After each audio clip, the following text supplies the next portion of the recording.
Good morning, everybody. My name is John Waller. I'm a program manager here with the Arrowhead Center. And today we are going to start our first session for our SBIR 101 Accelerator. And so this will be a 5-week course. Each week we're going to meet for, what do we have this set up for? An hour and a half, I think, and go through all of the different agencies. And so really the idea is, I'm getting ahead of myself a little bit. But this is sort of a go, no go. We're trying to give you enough information that you can make the decision on your own if SBIR is what you're interested in. So a little bit about me. We're going to start out with some introductions here. I'm the only one who's going to be teaching, so I am your ACSA team. Actually, I started out in biology before I switched over to start doing more business stuff. And so I've got a decent background working with bats. And then I started as a graduate assistant working here at the Arrowhead Center. Took on FAST. After FAST, took on NMSBA, which is New Mexico Small Business Assistance Program. Actually, I think that we've got someone in the group that has participated in that program before, if there aren't more of you. But that's a fantastic option if you are looking for a relatively small scale project, but something that's going to help you with feasibility testing or validating your ideas. That's free assistance provided through the national laboratories. Um, and I want to give just a little bit of time to that because everything else that we're going to do is going to be focused on FAST. It's Federal and State Technology Partnership Program, which is really what brings us here to talk about all of this today. So I've been doing FAST for about 3 years, coaching all of our clients through the process and how to apply. And I'm happy to walk you all through it and answer any questions that you all have. So with that, let's switch over to all of you, and I'll go down the list that I have over here. There's only about 4 of you, but if you would like, please just give a little bit of information about your business, what it is you're working on, and maybe what brought you to this session. So let's start with Amy.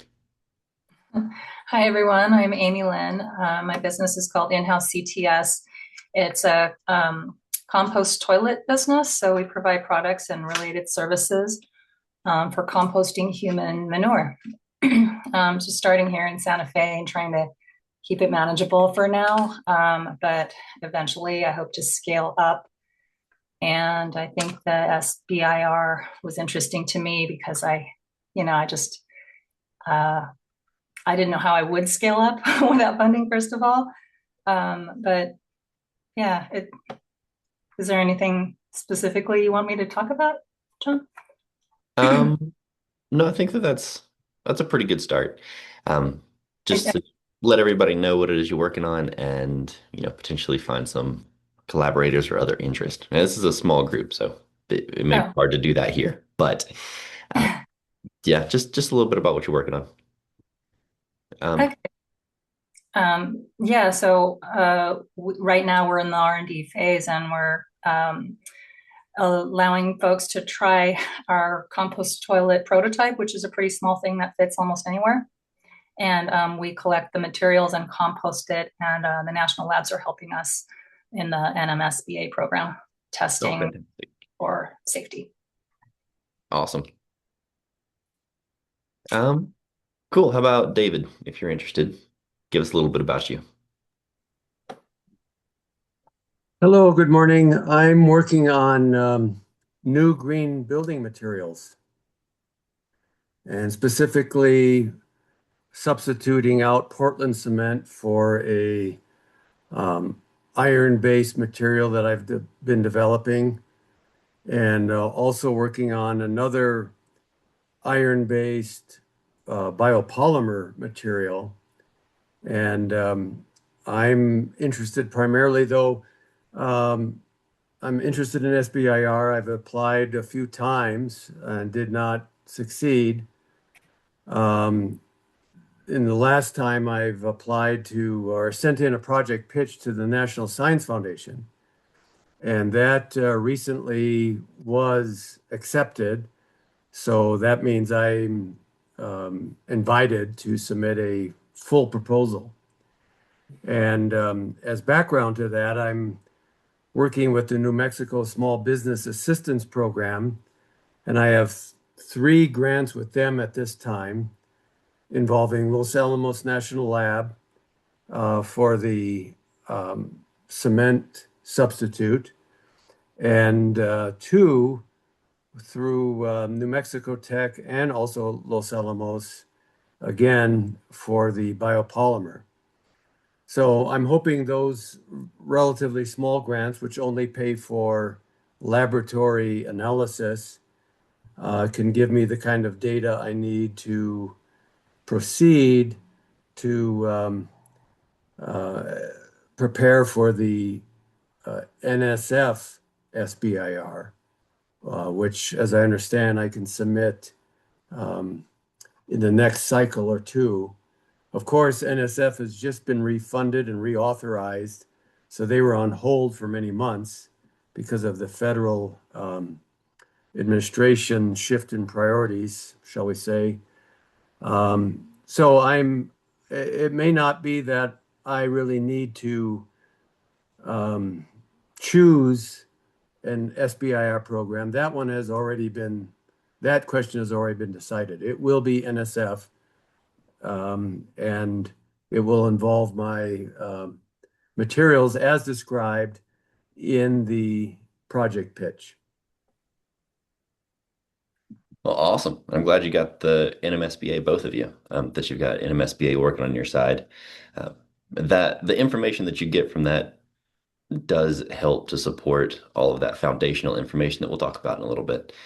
But showing that you do have, a real solid scientific foundation for why you think that your innovation will move forward the way that you think it will. Um, that's fantastic that you've got that support from our national labs. Thank you. And in just a little bit, I'll touch on some of what happened with SBIR and that reauthorization process. But thanks for bringing that up. Olga, how about you? Yeah, hello. So Olga Marinkina, founder of and president of Suncatch Ltd. That's a small company, manufacturing company located in Evergreen, Colorado. Along with some manufacturing capabilities, we also are R&D lab company. Our main product is concentrated solar thermal system, and because of that, the majority of our R&D work goes around it. So we are developing solar thermal desalination module, ZLD, zero liquid discharge, based on that thermal energy generated by our concentrated solar thermal, and so on.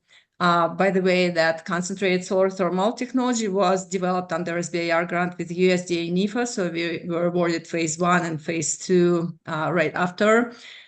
We had applied for several DOE SBIR grants, was not successful. And also we are applying once in a while at the HERX, which is also a DOE kind of department, well, not department, but the DOE placed their prices on HERX. Yeah, really eager to hear what the changes after the reauthorization of the SBIR grant, SBIR program. Looking forward to it. Awesome. Well, it's good to have you here. And Sheeta, how about you? Hi, I'm Sheeta Lord, and um, well, I started out working with the NMSBA, and they helped me with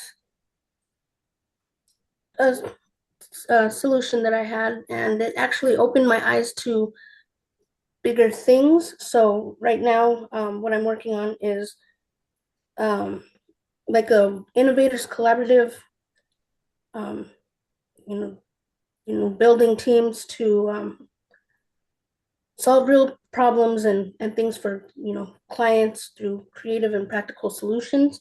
Um, and under that umbrella, I've been working on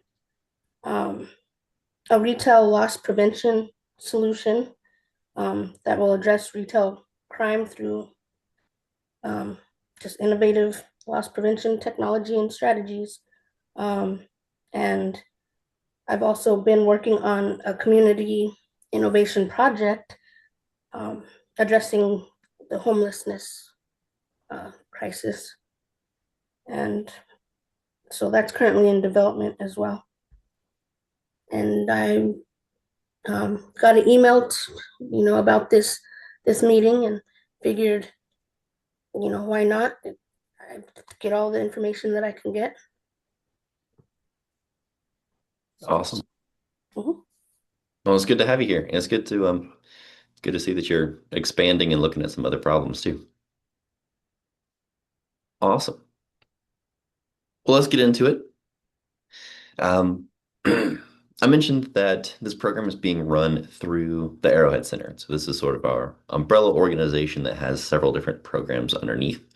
Um, and so Arrowhead, at a glance here, it provides a robust range of programs and resources. I think right now we're sitting at close to 25 different programs, all geared toward helping you and your small business from the ideation stage. So you've got an idea, but you don't have a business yet, all the way up to you have a business, you're successful. How do you step away from the ownership position and start thinking like a CEO? Because there is a different way of thinking when you get to that level. And so we really try to span all the different stages of business to help you out in the best way possible. So even if what we talk about today and throughout this presentation isn't the best fit for you, if you get to that go, no go decision that we're trying to figure out, and you say, maybe SBIR isn't right for me, we've got many other programs that might be a better fit, and I'm happy to direct you in any direction that you think could solve your next problem.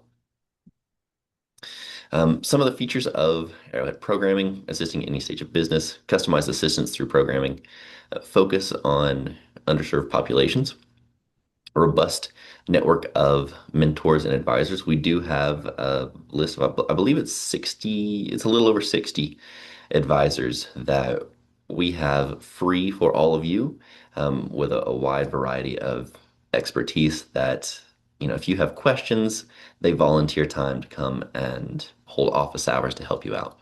So if you've got questions that any of our standard Arrowhead staff can't help you out with, you might be able to find your answer in that network. There's a good chance that you can. And of course, we have a statewide presence. So we are actually physically located predominantly in Las Cruces, connected to New Mexico State University.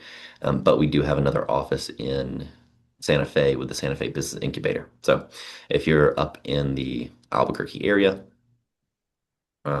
you can go and visit our offices up there. If you're down here closer to Las Cruces, please come and visit. We're happy to have you. I know we host events all over the place. A lot of what we do now is virtual. We just seem to get more people in virtually as opposed to showing up somewhere. It seems to be the best way that we can help the broadest audience. Some of the things that we offer, I mentioned that we have, I think, 20 something, close to 26 different programs. We've got training and assistance, and I won't read through all of these for you, but across a broad range of different categories. We have space that's physical space that you can come and either rent an office from us, use a co-working space. We have Arrowhead Park, so if you wanted to develop and build out here, we do have space that you can build on. We host several different events, all really, this is all across New Mexico. Um, Most of our events do happen around the Albuquerque Santa Fe area. Periodically, we do have stuff down here in Las Cruces. There just tends not to be quite as many people that show up down in Las Cruces. Uh, but you see here, we've got the Women's Conference, we got Entrepreneur and IP Award events. We actually had that, I believe it was last week. So awarding some of the professors on campus who have pushed their ideas to patents and then gotten those licensed for other businesses to use. We have commercialization assistance, that's NMSBA. We talked about that. We've got prototyping through the FIX program. Of course, FAST, like we're talking about right now. Clean Energy Cluster has been changed a little bit. I think they're going by a different name, but we do still have that. I think it's through what they call space now. Um, we have accelerators, of course, like we're doing right now. There are also sprints, which are more regionally focused. We have different incubators, and we also have seed funds through the Arrowhead Innovation Fund and the Borderplex Region Angel Fund.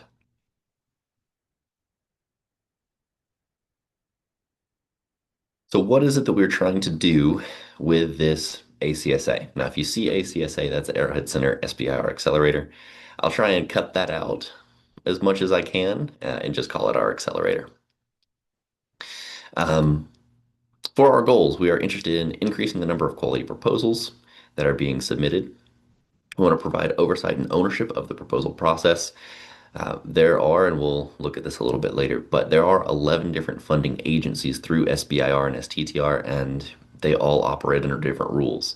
It can be a little confusing. So my job is to coach you through that, clear up any potential confusion, and really line out that path for you as best as I can.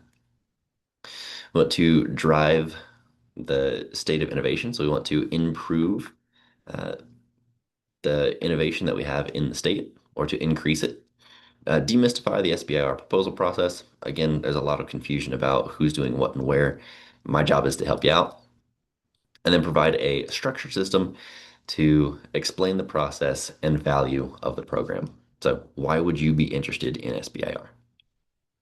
Now, as I've mentioned, this is our SBIR 101, our 5 week, we're doing it as 5 weeks, accelerator with the idea that you all leave with a go, no go decision. You know which agency that you would be a best fit for. You know roughly what it's going to look like to apply to that agency. And you know, well, I was going to say the timing of when you need to work on that, but that's one of the problems with the that we're currently seeing with the reauthorization happening so late in the year. I'll talk about that in just a little bit. But we do have other ACSAs. So our other accelerators, we have contracting and we have agency focused. Now, I know that we are planning on doing at least two of our agency focused 12-week sessions. One of them for sure is going to be Department of Energy. And that was mentioned earlier. Someone was interested, I think it was Olga, interested in Department of Energy. We will have a 12-week session where we walk you through everything that you need to know to apply to Department of Energy. That being said, Department of Energy this year is reorganizing how their SBIR system works. And so the application process might be different, and we might not have all of the details when we do that 12-week ACSA, but you will be taught by someone who has done many of the reviews. He's been on panels for the reviews for the DOE SBIRs in the past, and he'll be the one coaching you through it. So if he's saying it's a good idea to write in a certain manner or to pull information or to collaborate with specific people, all of that information is still going to be relevant and very important. But the way that you apply, you might have different looking forms. And so these are the different ACSAs that we offer. Currently, we're in the SBIR 101. Expectations for all of you. So if you're going to be continuing with us, please meet the SBIR and STTR eligibility requirements. We'll look at that in just a minute. Have an idea for an innovation that fits within the program. And in our introductions, it sounds like all of you meet both the first and second requirements. We haven't really gotten into the eligibility stuff yet. We'll get to that in a couple slides. Be active and engaged. There are only 4 of you at the moment, so please be active and engaged. Otherwise, I'll just be talking at you for an hour and a half each week, and that's not super fun. And then finally, take the tools and techniques and then leave the specifics behind. So please don't feel obligated to share any proprietary information in anything that we're doing, but do take the tools and techniques that we're talking about. I will have homework for you, I think, every week. Of course, there's no way that I can make you do that homework, but if you go through the practice with us and if you do the homework, you will be set up to think about SBIR in the proper framework to help you with your application later. So what's coming up a little bit down the road? So each week we're going to focus on broad areas of importance for SBIR and STTR.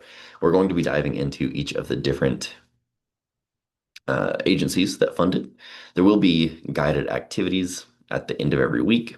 We have our meetings on Thursdays from 10 to 11:30, and that's Mountain Time. So it's going to be 5 total weeks. We got 4 sessions after today. Feel free to schedule one-on-one meetings with me at any point. Um, in the email that I'll send out later today, there'll be a link in my signature at the bottom to schedule a meeting. Feel free to click on that, put some time on my calendar.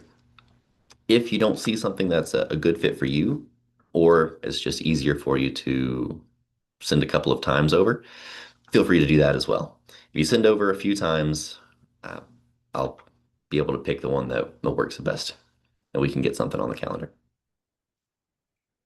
Okay, that's all of our preliminary introductory stuff. Now we can get into the SBIR program uh, and really look at what it's for, what are the differences between SBIR and STTR. Before I dive into this, I do want to touch on that reauthorization piece. I believe, David, it was you that had mentioned it a little bit.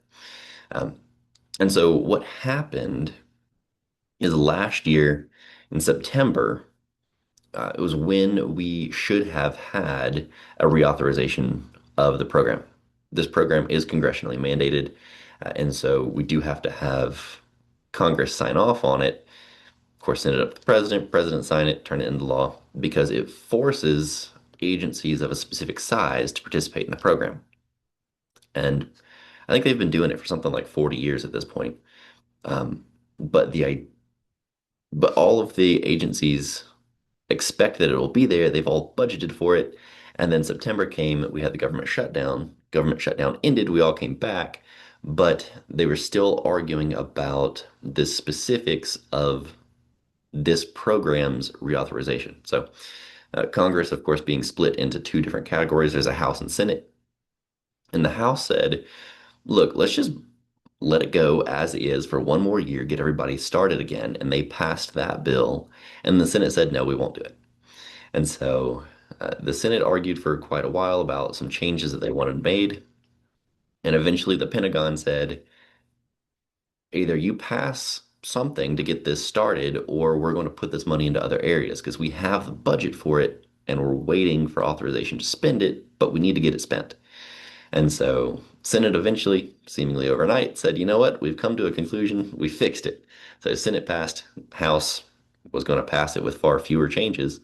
And so they passed it, went off to the president, and finally, it was like a week or two ago, we finally got reauthorization passed. Now, that being said, the law is now in place so that the agencies can start spending money on SBIR again, but not all the agencies were ready to go immediately.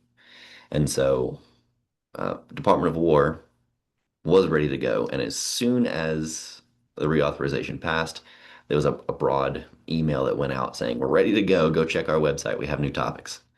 And then NASA, I think it was a few days or maybe a week later, said, "All of our topics are ready. Go look at them. Here's the website." But I'm still waiting to see that from all of the other 9 agencies. And I think a couple days ago, I looked at NSF and NIH, and they haven't updated their websites yet um, to show new topics. So I imagine that they will be coming soon, but not everybody's back up and running at full capacity yet. So that just gives you a little bit of information, a little bit of a preface. I don't know if any of you have some questions about that. I'm happy to do my best at answering them. If not, we'll keep right on running.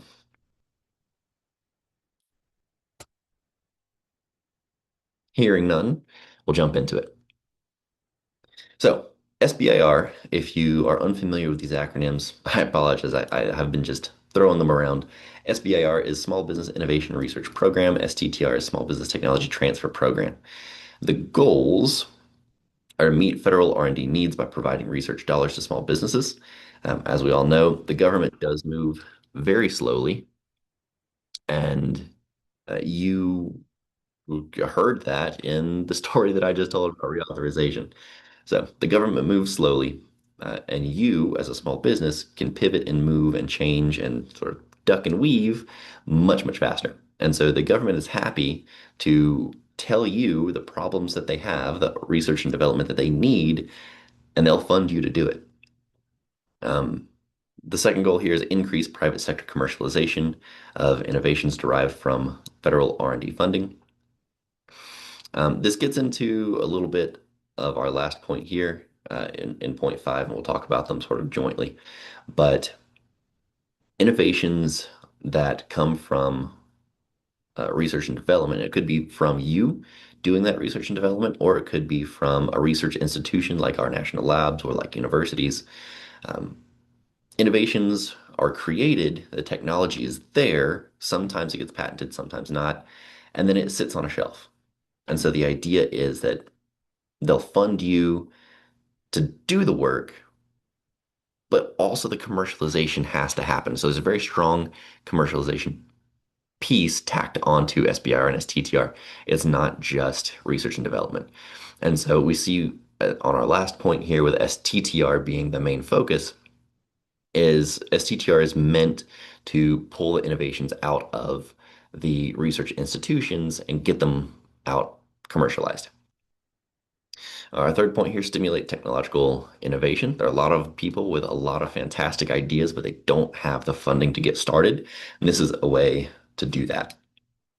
And then finally, the foster and encourage participation and innovation in innovation and entrepreneurship. So again, a lot of people with a lot of great ideas, and they just don't have the means to get up and running with a technical or an innovative business. And so this is an opportunity for them to assemble a team and to um, actually do the testing that is required. Yes, there's a hand up. Yes, John. Sorry, I have kind of a delayed response, I guess, to what you were saying earlier, and based on what you were just went over. It's a quick question. I think I can make it quick.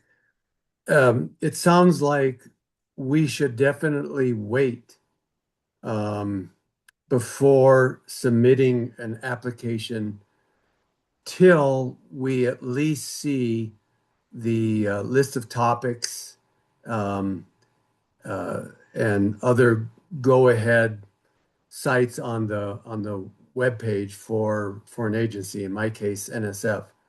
Is that correct? I would say in general, yes, but your case is a little different because your project pitch was accepted. Mhm.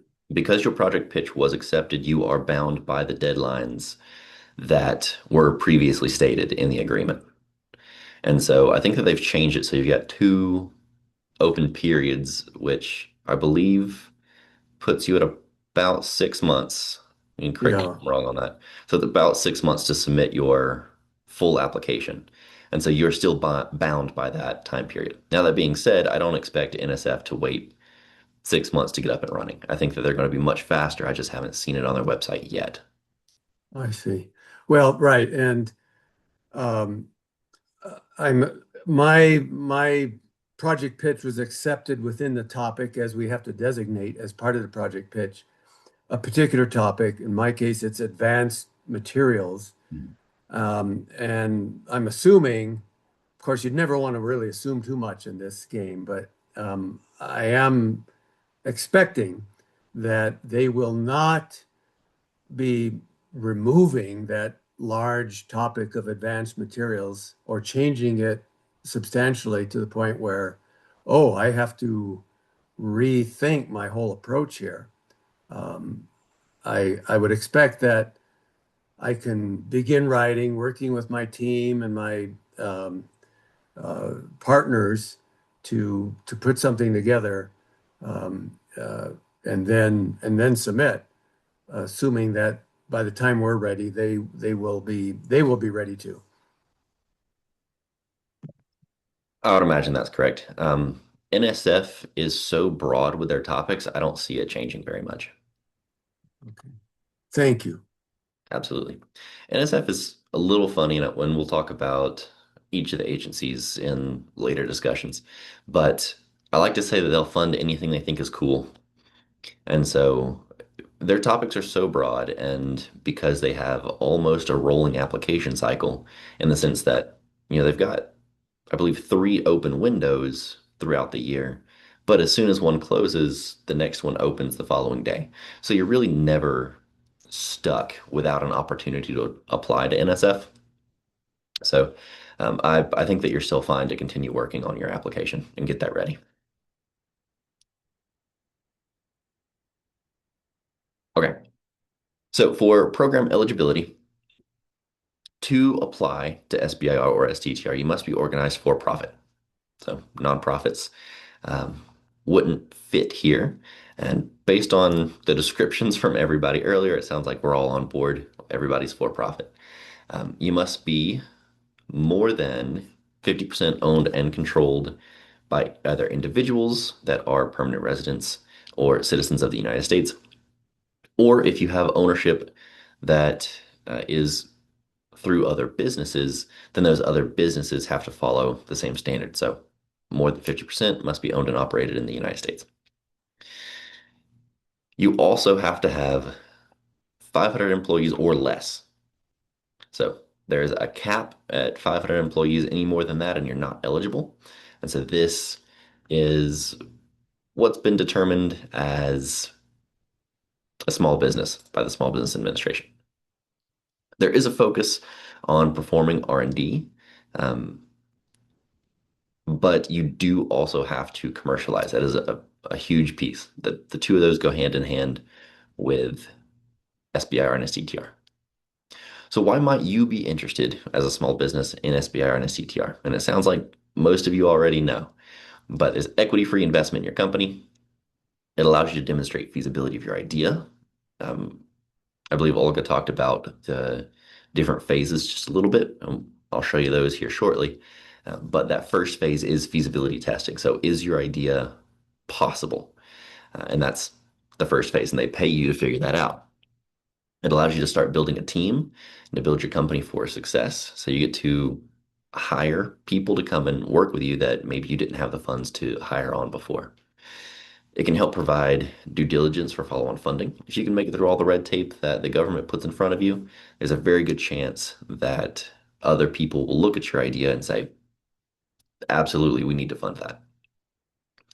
It allows you to map your product and value proposition to your intended customer. So because there's a big focus on commercialization, many of these agencies will help you do the customer discovery. They'll provide you with experts to help you out or funding to, they call it TABA funding, technical and business assistance, but to do market research to help you out, to do those customer interviews to figure out what your customers actually need, to help you find your perfect market. Um, it allows you to, or excuse me, it reduces the need to self-fund. Of course, that could be very expensive. You also get IP and data rights in the sense that the intellectual property that you create stays yours. The government does not try to take that. Um, so all of that's yours, and they keep it a secret for 20 years. Now, you can't sell or license a secret, meaning you still need to patent if you are interested in going down that route of selling your idea, licensing your idea out to somebody else. You still need a patent. But if you're interested in keeping it a secret, you've got 20 years of keeping it a secret where the government will help you out. They won't say anything. And then it also positions you as a sole source government contractor, meaning if you've already made it through, again, all that red tape we talked about, or I mentioned, if you make it through all of the hoops that the government will have you do, at the end, they've already funded you because they think that you've got a good idea. You can then get contracts without having to go through the bidding process. You just negotiate directly with the agency that is interested in purchasing from you. There are some differences between SBIR and STTR, so we're going to look at those here. Um, SBIR supports R&D and financing of innovative technologies. There's approximately $3.8 billion set aside each year. And for an agency to participate in the SBIR program, they have to have an extramural R&D budget of $100 million per year or more. So once they hit that $100 million per year in that extramural R&D budget, 3.2% of that has to go toward funding small businesses through SBIR and STTR. Oh, excuse me, through SBIR. STTR is a sister program. It's very similar, but the threshold to participate in STTR is bigger. So agencies start out with SBIR. Once they hit that $100 million per year, STTR, they have to have $1 billion per year in their extramural R&D budget, and then 0.45% of that goes to supporting businesses through STTR, meaning there's approximately $518 million set aside per year for this program. The small business is always the applicant and the awardee. Now, that's important, especially with STTR, because you see here that you have to work with a research institution in the STTR. But before I get ahead of myself, if we back up and we look at SBIR, you are allowed, you are allowed to subcontract up to 33% of the work based on the funding allocations. So if you wanted to work with a research institution and it's less than 33% or up to 33%, you certainly can. If you got work that you need to subcontract out, you just don't have the manufacturing capacity in your small business, not a problem, as long as it's less than 33% of the work based on funding. The small business here has to do a minimum of 67% of the work. So it's a minimum of 67%. You could do 100% if you're capable of doing it all in-house. And so that top piece is optional. In the STTR, things are different. So the small business must do a minimum of 40% of the work. The research institution must do 30% of the work, which means that there's a discretionary 30%. It could go either way. Working with an STTR, your research institution could do up to 60% of the work on the project. Now, the reason that that's important is if you are licensing technology from a research institution, it could be a national lab, could be a university, there's a very good chance that your small business may not have the expertise in-house to do the work that needs to be done. Because if this is a brand new technology that was created in the national laboratory, the researchers that created it are probably still in that national laboratory, and they're probably still working as researchers that you wouldn't be able to hire onto your small business. And so you would then need to outsource quite a bit of the work to that, in this scenario, that national laboratory, so that you can get that researcher's time to do work on the project with you. We've got a couple more differences here. Um, I'll try and hit the pieces that are new on this slide. The principal investigator for an SBIR must be employed by the small business, and it must be predominantly employed by that small business, meaning greater than 50% of the time. In an STTR, that principal investigator could be from the small business or from the research institution. There are some cases where there's a co-PI. You'll have one from each. It's not very common. In the work requirements, we talked about that. It does change when you get to phase two. In a phase two, the SBIR does allow you to outsource up to 50% of the work. Formal IP requirements do not exist in the SBIR. So the reason being, if you're a small business and you're doing the majority or all of the work on your own, it's assumed that all of the IP is yours. But if you are outsourcing any of the work, you might want to talk to the people you're outsourcing with to make sure that they're not trying to take any of your IP. If they are, you'll want some IP documentation. In the STTR, because you are required to work with a research institution, there are requirements for intellectual property documentation. The participating agencies in SBIR, there's 11 of them. So it's 11 agencies with an extramural R&D budget of 100 million or more. And then in the STTR, there are 6 agencies. So there's only 6 out of those 11 that participate in the STTR. We mentioned earlier that this is a phased program. We'll talk about phase 1 and 2 first, and then we'll get to 0 and 3. In phase 1, this is concept development. This is feasibility testing. So the idea is that you get a relatively small, comparatively, pool of money to work with.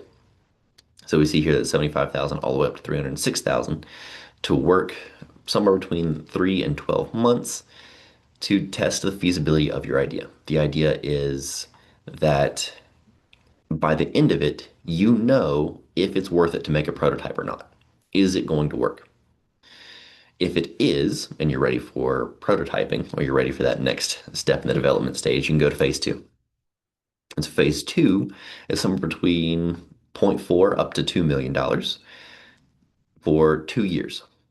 And the idea here is that at the end, you have an MVP ready to go. Of course, that's not always possible at the end of 2 years, and it's not always possible even with that $2 million budget. And so second phase twos do exist. Most of the agencies do have either a second phase 2, a follow-on funding. They call it phase 2A or phase 2B, things like that. Uh, there's also the possibility that if you have, or if you can form a new scope of work with a new feasibility question, you can just go and start over. You just go back to phase 1 and do it again. Um, One of the things in the new reauthorization is they're trying to cut back on people that only use SBIR as a source of funding. And so there might be some restrictions if you go through this process multiple times per year. But most small businesses don't have the capacity to do that, so it's really not much of a problem for most people. So let's talk about phase 0. This is any assistance that you get that helps you get to a successful phase 1 application. And so it could be the assistance through FAST, so any assistance that I can give. It could also be the SBDCs, Apex Accelerators, any of these other organizations that are helping you out. That's all considered phase 0. Many of the agencies are talking about having specific agency focused phase zeros that they would host. The only one so far that has launched it is Department of Energy. So if you're working with Department of Energy and this is your first time applying, you can apply to their phase 0, which will coach you through the process specifically of how to apply to Department of Energy. So far, like I said, they're the only ones that have started it, but it seems to be going well from what I've heard, and there's a good chance that the other agencies will start picking that up soon. Phase 3 is any assistance, or excuse me, any funding that you get to continue the work that was started in a phase 1 or a phase 2 that you can get from a federal agency that's outside of SBIR funding. Now, really, there are 2 ways to think about phase 3, but it is authorized that any agency can offer you a phase 3 opportunity to continue work if they want the technology that you've created. So if you start out with, we see this pretty frequently with Department of War. So if you go through Department of War, if you got phase 1, you do your phase 2, and then you're looking for another award, there's a chance that phase 3 could be given to you. That some component of the Department of War, even those that don't participate in SBIR, can say, we really need that technology. We're willing to offer you a contract that's completely separate from SBIR to continue work that was started in SBIR. And so you can get a contract that way. The other way to think about this is simply commercial success. So you've gone through phase 1, you did your feasibility, you've gone through phase 2, you got your prototype, you go to phase 3, which is just commercial success. And so you just go to the market and start selling. Some people consider that phase 3 as well. These are the agencies that participate in SBIR. I'm not going to read through all of these for you, but all of them participate in SBIR. Those in silver also participate in STTR. And so we have another breakdown here Again, all of those agencies and then broken down into their components is what you see on the sides. And so there's a very good chance out of the hundreds of topics that get released every year, there's a very good chance that there's something you can apply for. There's a very good chance that there's something that you fit into and that you would be competitive in your application for. Now, it's not a guarantee, but there's a very good chance. There is a difference in the way that these agencies fund these activities. There are grants and there are contracts. There's a third option called a cooperative agreement. It's not as common. It in the way that the agency looks at it, it's more involved from the agency perspective than a grant, and it's less involved than a contract. But it's not super common, so we don't have it on the list. Grants and contracts are the most common, and so we will focus on these. Grants are going to be less specific in their topics. You heard me earlier talking about NSF. They're very broad. The majority of the granting agencies do have fairly broad topics. If you've looked at Department of Energy in the past, they were not. They actually had pretty specific topics, and they're working on changing that this year to open it up, make it more applicable to more people. It's a more flexible instrument for funding. The principal investigator has more freedom to define that scope of work. Again, there's funding or flexibility in the way the funding is used. It requires best effort in research, so you're not tied to any specific deliverables. Questions and answers about the solicitation are not made public, so you can speak to granting agencies throughout the process while you're writing your application. And then applicants define the scope of work. In contracts, things are much more specific. So you've got highly focused topics generally because the agency that has proposed it has an active need that's a problem right now. And excuse me, there's an active need, they have a problem right now and they need you to fix it. Excuse me, there's a question in the chat.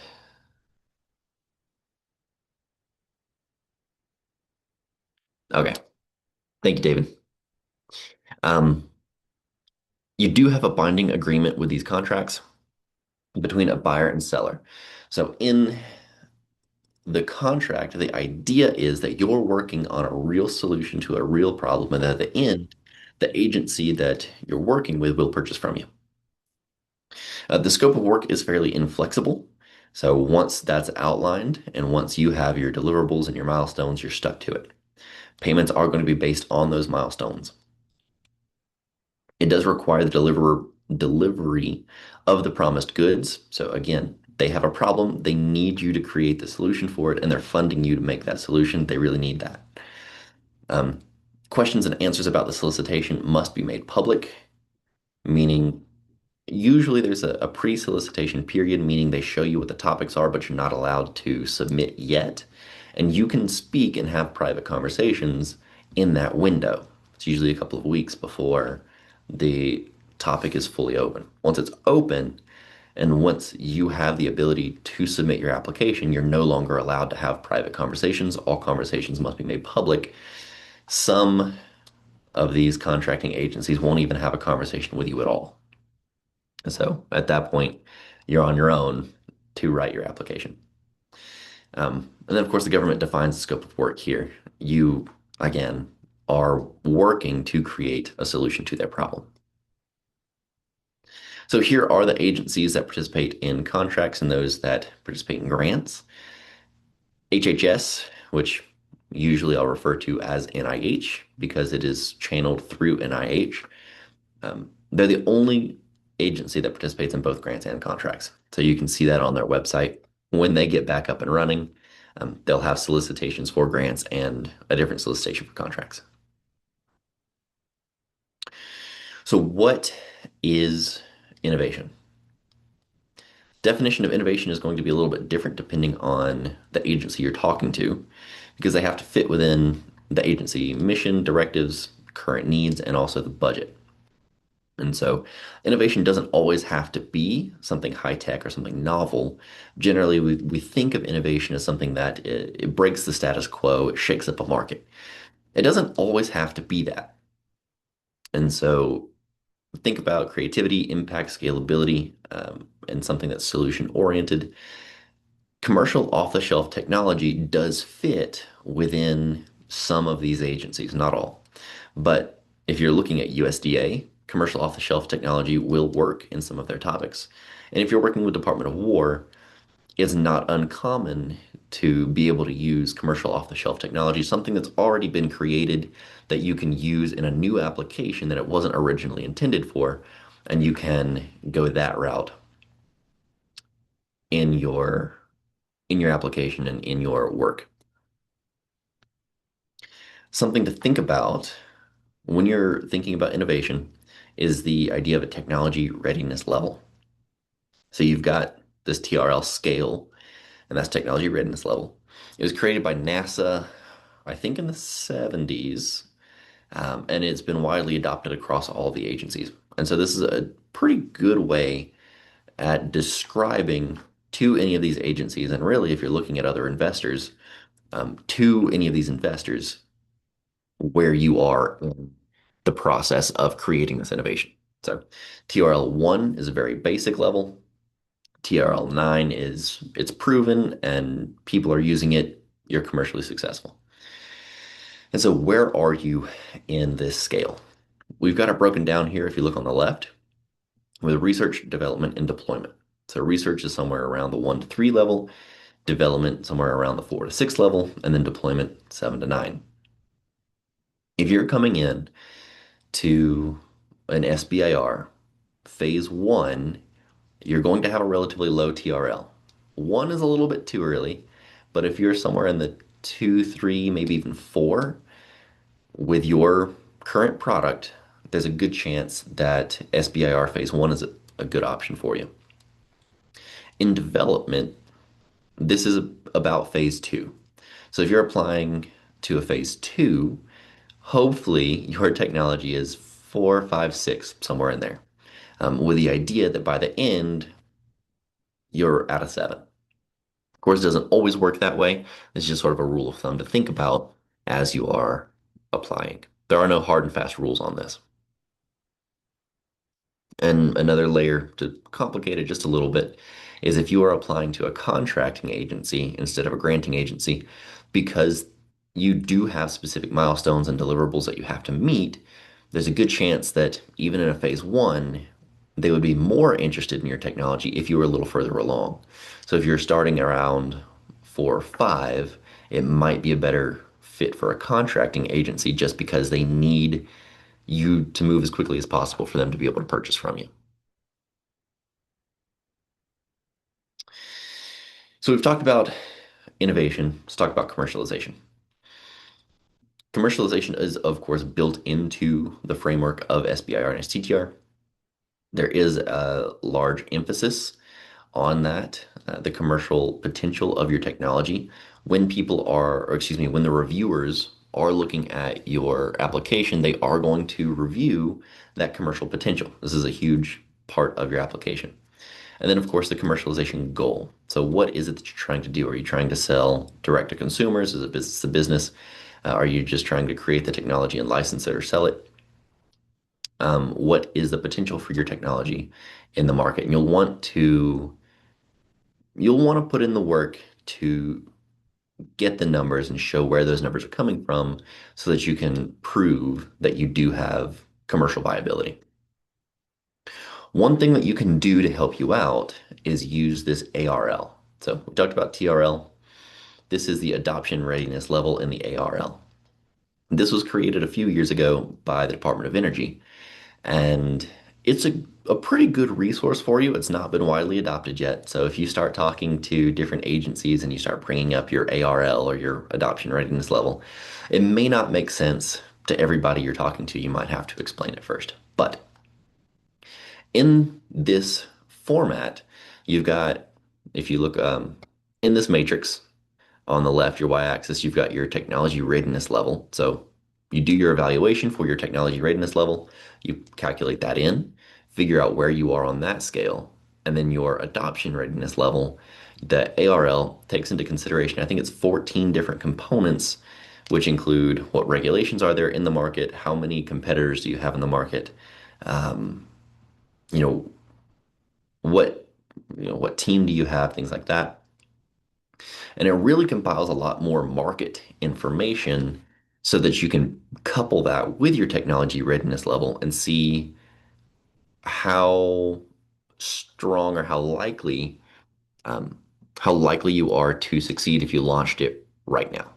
So of course the perfect scenario is that you have your prototype ready to go, it's already proven, and your adoption readiness level is high. There are very low barriers to entry into the market. You've got a huge pool of people that are interested in it. That's the best case scenario. But this does give you a framework to give you an idea of how likely it is that you would succeed if you just jumped in right now. So, of course, you will need to put together a commercialization plan in your application. Most of the people that we have coming through are very technically gifted in their field, right? They are the creators of this new idea, of this innovation. They're the PhDs that have spent their whole life working on similar technology. They're the ones that had the idea. They're the ones that are wanting to move this forward to commercialize. But in many cases, not always, but many cases, the PhDs that we're talking to haven't looked at the commercialization plan. They haven't looked at market concepts, things like that. They haven't figured out how to pitch it. They haven't figured out how to sell this. And so we've thrown in a couple of ideas here just to get you thinking about it. Uh, the value proposition. So what makes your technology different from everything else? What's your business model? So how are you going to create, deliver, and capture value, both for your business, but also for your customer? Customer discovery. How are you going to find the first potential customer? You're going to need to learn about their needs and their buying behavior. So you're going to have to very likely do some customer interviews to figure out if the people that you're trying to target, if they actually have the need that you think that they have, and if that pain is strong enough that they're willing to purchase a product to get around it. In some cases, it's not, and it's cheaper just to, I don't know, pay a fine or to pay somebody else to deal with the problem, as opposed to purchase a product that will get around the problem. What is going to be your path to market? So, are you selling directly to customers? Are you selling to businesses? Are you licensing the technology to other companies? And then are you forming strategic partnerships, or are you and another business going to work together to make improvements and to push it out farther than you would be able to alone? Things like that. And we're not going to break all of this down and really get into the granular detail of it in this session, but we do have other workshops and other sessions that can help you out with these type of concepts. These are just some things that you'll need to think about as you're putting together your commercialization plan. Like I said, it is important and it is a part of your application. In many of the agencies, they do have a dedicated section that's just for your commercialization plan or your commercialization strategy. They call it different things. But Department of War, Department of Energy, NIH or HHS, NASA, NIH, NSF, all of them have a section dedicated to that commercialization piece. And so you see the different page limits on there as well. And I just saw I have HHS and NIH on here separately. Those are the same thing. So you've got research strategy up to 12 pages, but not more than that. Establishing commercial viability. So as you're doing that, and again, this is really just to get your mind thinking about this commercialization piece, if it's not something that you've done before, you'll need to think about what is the demand. So do you have people that need the product or service? The way to make money is to solve people's problems. And so you need to find people that have a problem that you can fix. So does your product fill the need that people have? What's the size of the market? So how many people have that problem? What are the involved economic factors? So is this a luxury or is it a necessity? How can you reliably reach out to customers? So how can you either get phone numbers, get email addresses? How can you reach out, find people? Maybe it's going to conferences. Um, how can you find people that need your product to get your information in front of them? What is market saturation? So how many competitors do you have? How big are they? And then the last one here is what is the acceptable price? So you might be doing your customer interviews, you might be finding people that have the need, but they may not be willing to pay what it would cost to actually create your innovation. If that's the case, then you have a huge pool of people that are interested, but nobody's willing to pay for it. You still won't make any sales. So what does the proposal process actually look like? First, determine eligibility. So, are you a small business? Are you for profit? Are you primarily owned and operated in the US? Make sure that the work is being done in the US. And then the principal investigator, in most cases, will need to be uh, employed predominantly by the small business. You need to develop your innovative idea. So, do you have an idea for technology that is new, different, innovative? Are you using commercial off-the-shelf technology in a new way? Develop commercialization pathway. You need to know who that first customer is going to be. Um, and then how are you going to scale in that phase three? You don't have to have all the answers yet, especially if you're only applying to a phase one, but just have a good idea of what it could look like. Of course, there could be some changes. You need to complete your registrations, and we'll talk about this in a little bit. But for any agency, no matter who you're working with, you'll need to apply to sam.gov. And from sam.gov, you'll get a UEI. And then with that UEI, you'll need to apply to SBA, so that's Small Business Administration, through SBIR.gov. And that's how they keep track of all the awards that you've won. And then agency specific registration. So each agency has their own platform that you'll need to apply to. Some of them will use sam.gov to get information about their solicitations out to the public. Some of them will use grants.gov. And if you're working with an agency that uses grants.gov, you'll need to apply to grants.gov.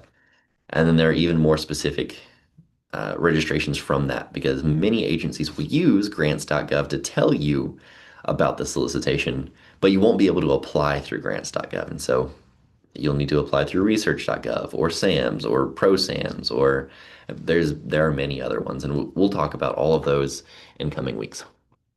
But you'll need to get those sorted out, determine topic fit, and talk to agencies. Please, if you have the opportunity, and in most cases you do, reach out to the funding agency and see if they're interested in funding your idea. If you reach out and they say, oh, it doesn't really fit any of our topics, there's a good chance that you should probably talk to another agency. In your proposal package, you'll need to, of course, pull this together. There will always be the technical proposal. You'll need resumes for all of your key personnel. You'll have to explain the facilities you're working in. You'll need a budget and budget a budget narrative, so explaining any non-zero line items. And then there are usually some additional documents that are agency dependent you'll need in your application on top of what we talked about.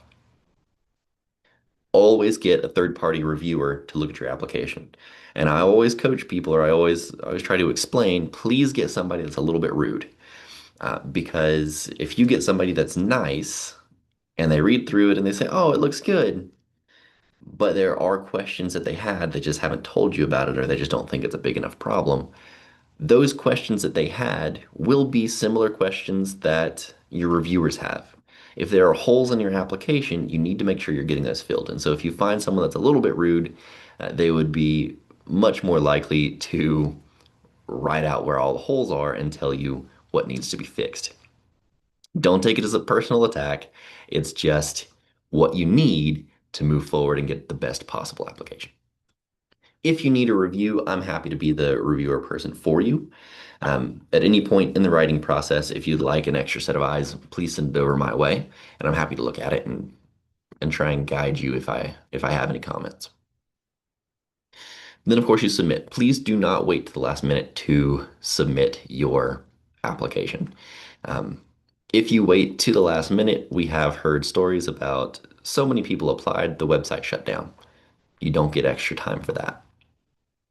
Or, and this is kind of sad, we have heard this before as well. Your team is working together, you split up all of the work, and at the end, it's the day before you try to compile all of the information to put your application into one cohesive format, and you realize somebody hasn't completed all of the work that they said they would. Maybe they didn't realize it, maybe they got lazy, whatever the problem is. You don't have a complete application and you don't have the time to fix it before the deadline. So please try and submit well in advance. We try to say a week before, but please get it at least a day before the deadline. And then wait. And it does take time. So agencies are going to take somewhere between 3 and 6 months to respond. This past year, with budget cuts and things that were a little bit up in the air, it was taking a little bit longer to get an answer back. It looks like I'm getting a little bit close to the end of our time. So I'm going to try and get through this fairly quickly.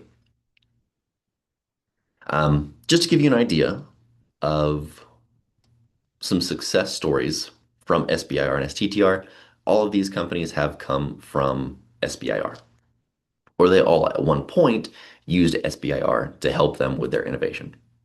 And so we'll focus on iRobot. Of course, we know iRobot as the automated vacuum. There are several other companies that do this now, but iRobot being the first, as I understand.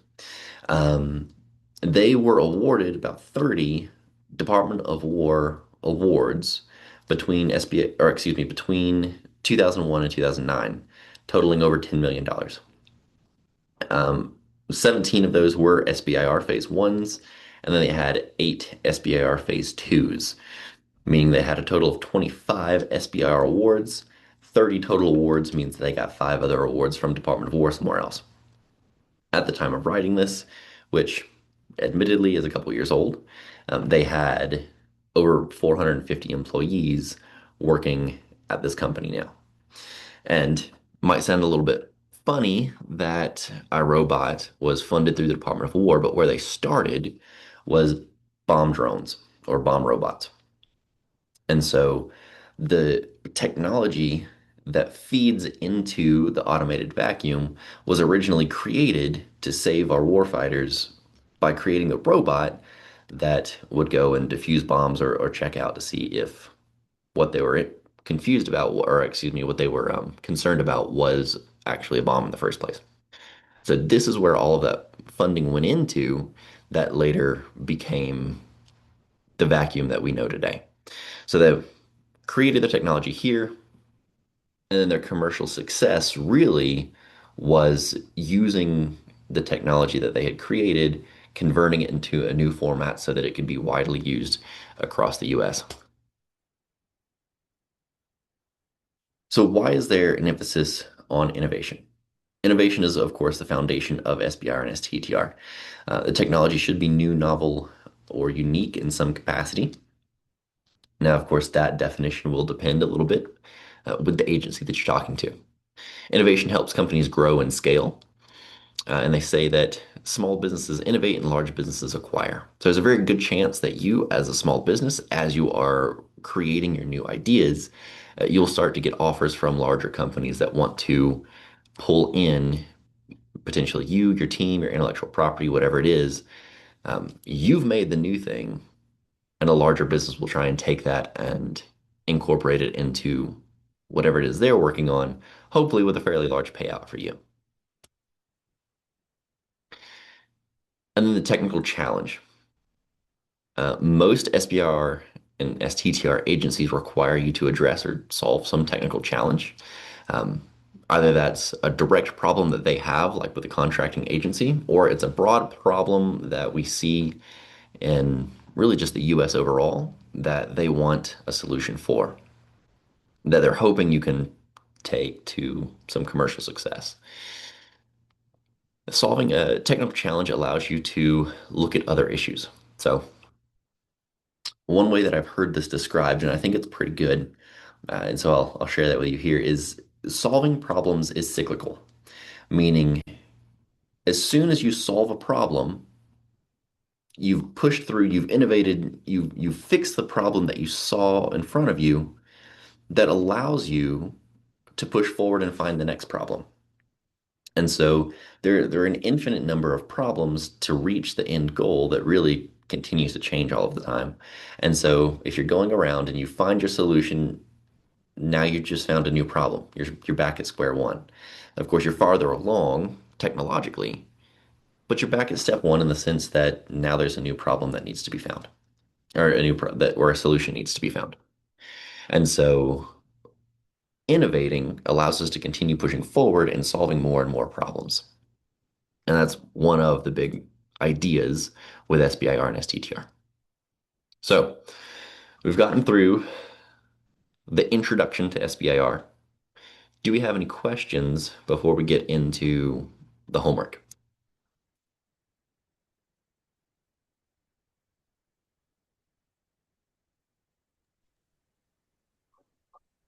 John, I do have a question. So I wonder if I-Core program is part of the SBIR as well, and is it recommended to go through I-Core before applying for SBIR? Because that's kind of giving you idea, like giving you a path through the customer discovery interviews and everything. Great question. So I-Core is not directly a part of SBIR and STTR.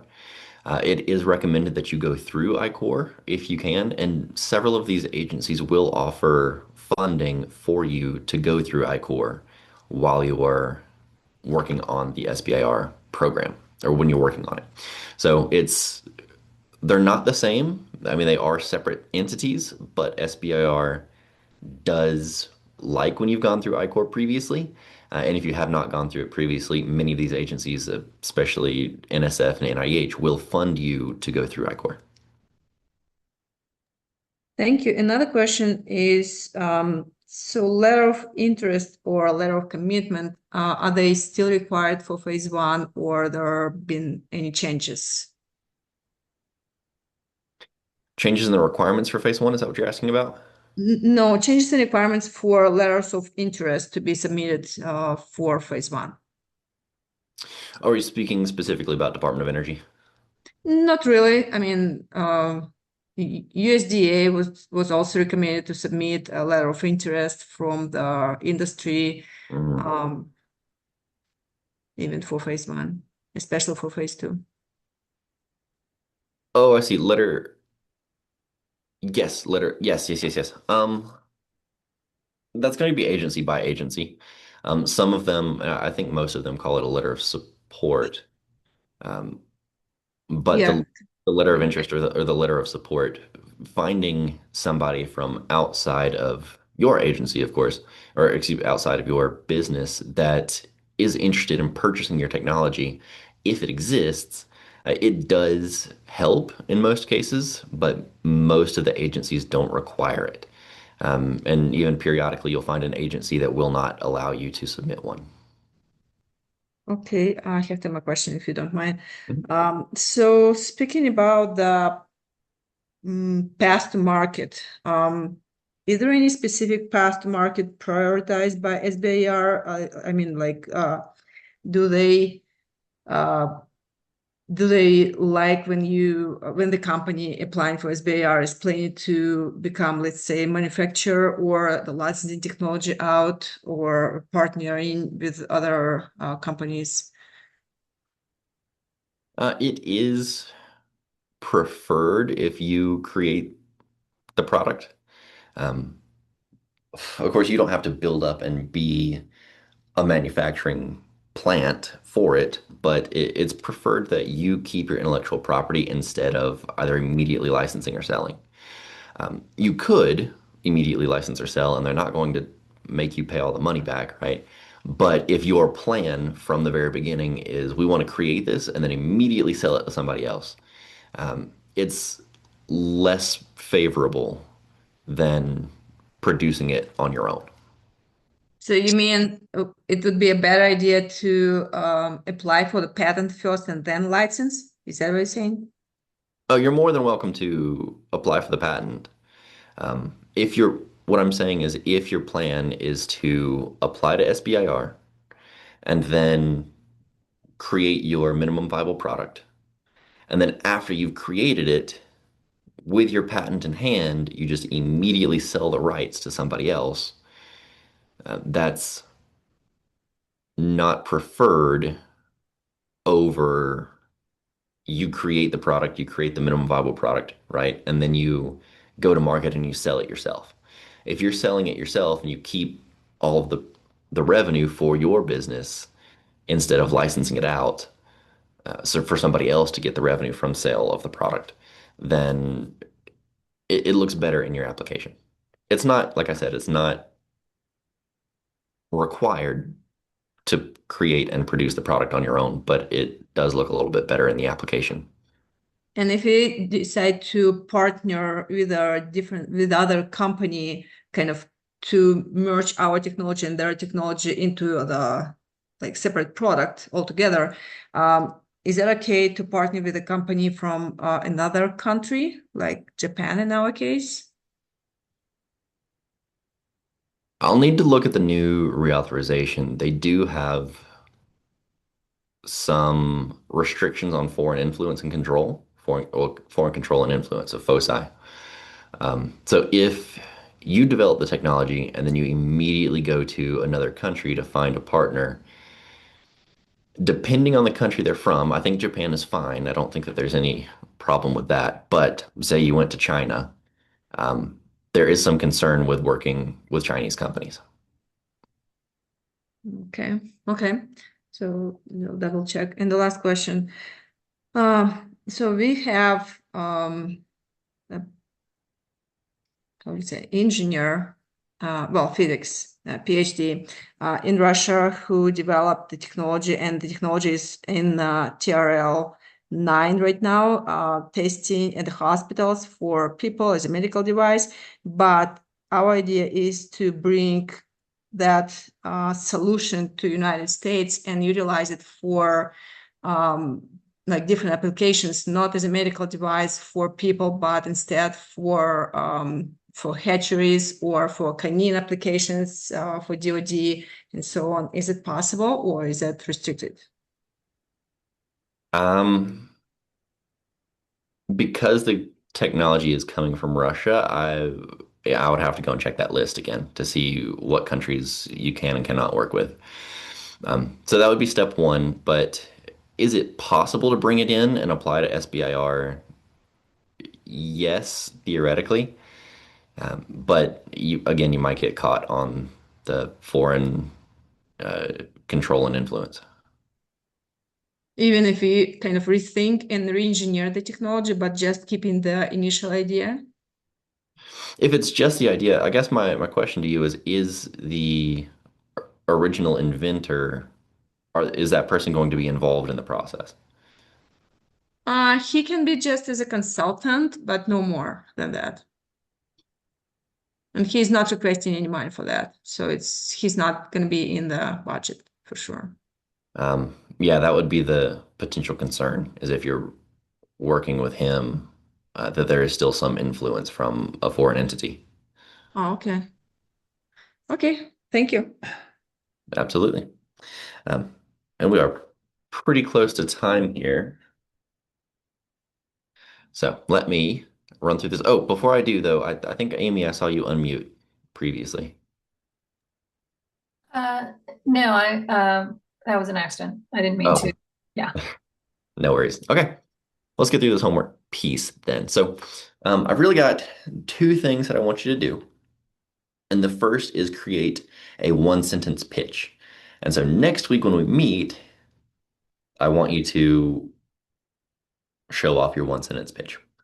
But The idea is that you can very quickly, similar to an elevator pitch, get the idea across very quickly about what it is you're doing, who it is you're helping, and then how it is that you're helping without giving away any intellectual property. So here's your framework. My company is developing, and then of course say what it is you're working on, to help who it is that you're helping, solve what is the problem that you're solving with, and then describe the technology in a way that doesn't give away any of your secrets. Okay. And so the idea is that you can very quickly and very simply get this idea across to anybody that you shake hands with. It could be at a conference, it could be at a coffee shop, doesn't matter. But if someone says, what is it that you do? You can say, my company, whatever it is developing what you're working on to help. You define your audience with the problem and then do the technology. And so we've got this quote up here. It says, here's the law. If you have a company and you can't explain it in one sentence what it does, it's illegal. And so that's just one way of thinking about it. If it takes you more than one sentence to say what it is that you do, there's a good chance that you're doing something illegal, according to this one quote. Now, I've got another frame for you to think about. And this actually comes from someone named Alex Hormozy. He does a lot of business, I don't know, material, but he's got YouTube videos and podcasts and books and a whole bunch of stuff. So he's a big name that I follow. But he says that there's a value equation. And so you can think about the one sentence as how are you telling somebody about the value that you create? And so you've got your dream outcome. So this is all the good stuff on top. Your dream outcome multiplied by the perceived likelihood of success.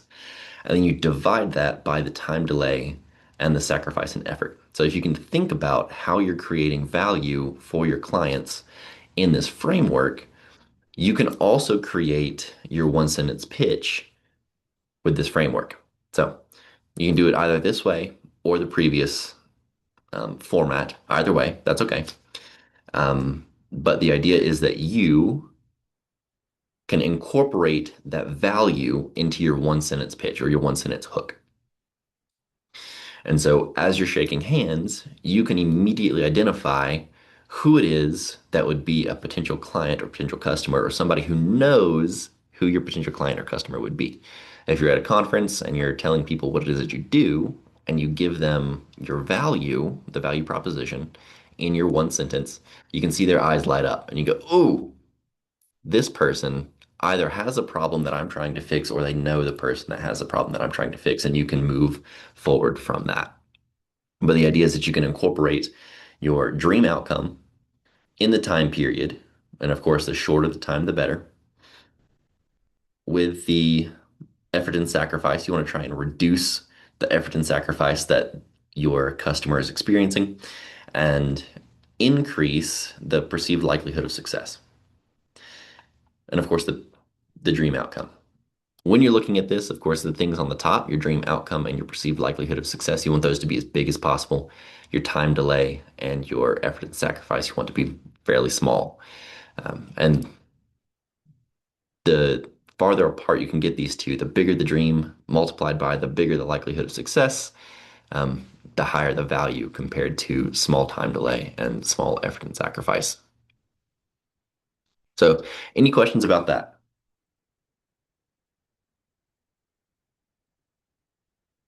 So before we meet next week, please put together your one sentence pitch, and then we're going to start out next week by explaining that to the group. You're going to give your one sentence pitch, and then we could talk about it.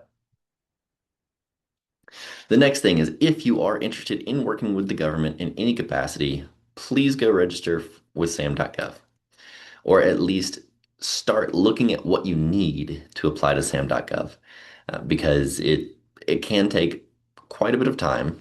So here we say it can take, we say up to 6 weeks, and in the past it has been up to 6 weeks, but I've registered a business in 2 weeks. And so it can be done in 2 weeks. And I think that some of the processes have been a little bit more streamlined now, but do keep in mind it could be up to 6 weeks as you're applying to sam.gov. So go ahead and start that process. Take a look at it, see what you need. If you have any problems with SAM.gov, please go talk to Apex Accelerators, and I don't have them up here. But they are going to be the best bet in getting help through that application process. If you have a moment, go see what we have on our website here. Um, and then next week, we're going to learn about all the different agencies that participate in SBIR and STTR, and we're going to talk a little bit about the scope of the project that you are proposing. Finally, here's the Apex accelerators. So if you have questions about applying to SAM.gov, um, here are the people that you talk to. But again, my name is John Waller. Here's my contact information. I will send out an email in just a little bit with the information that I promised you. So video of this recording, as well as the slides from this recording. And I'll give you a link to the Google Drive that has the homework. So you can copy that format and work on that. So we'll be ready to present next week. That's what I've got for you for today. Thank you for coming. And if you have any questions, I'm happy to answer those now or in an email, let me know. Thanks. Thanks, Thank Johnny. you. Yeah, absolutely. Thanks for coming.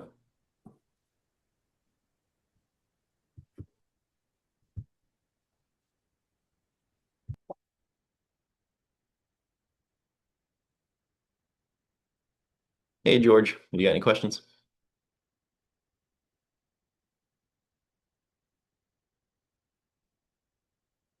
No? All right, well, I will go ahead and close the meeting.